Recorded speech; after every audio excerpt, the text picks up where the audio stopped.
আজ আন্টি তোমাকে ক্ষমা করেছেন বলে আমি তোমাকে এই কাজ থেকে বের করলাম না। আন্টি, আপনি ওকে একদম উচিত শিক্ষা দিয়েছেন। ম্যাডাম, আমরা এখানে অনেক পরিশ্রম করে টাকা উপার্জন করি, কোনো অসৎ উপায়ে টাকা ইনকাম করি না। তাই আমরাও চাই আপনারা আমাদের সাথে সম্মান দিয়ে কথা বলুন। আর একটা কথা ম্যাডাম, আপনি কিছুক্ষণ আগেই আমাদেরকে অপমান করেছিলেন, তখন কিন্তু আশেপাশের লোক আমাদেরকে দেখেছিল, তখন আমাদেরও খুব খারাপ লেগেছিল। আর আমি তো শুধু আপনাকে এক্ষুনি অপমান করলাম, আর আপনি তো আমাকে সব সময় অপমান করেন। আমরা এখানে সৎপথে ইনকাম করি, সবাইকে সম্মান দিয়ে কথা বলি, তাহলে কি আমরা এই সম্মান পাওয়ার যোগ্য নই?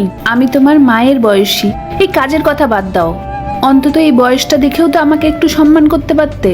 তুমি একটু মন দিয়ে ভাবো তো, কেউ যদি তোমার মা বাবাকে এরকম অপমান করতো তাহলে তোমার কেমন লাগতো? দেখো মা, আমি তোমাকে শুধু এইটুকুটাই বোঝাতে চেয়েছিলাম, আমরাও তো মানুষ, আমাদেরও তো সমাজে মান সম্মান বলে কিছু আছে। আর ম্যাডাম, আপনি আমাকে ক্ষমা করে দেবেন, আমি আপনার সাথেও বাজে ব্যবহার করেছি। না না আন্টি, আপনি ক্ষমা কেন চাইছেন? যে যেমন তার সাথে ঠিক তেমনটাই করা উচিত। আপনি একদম ঠিক কাজ করেছেন। চলো এবার, আমাদের এমনিও মিটিংয়ের জন্য লেট হয়ে যাচ্ছে। চলো। Uncle sorry, aunty sorry.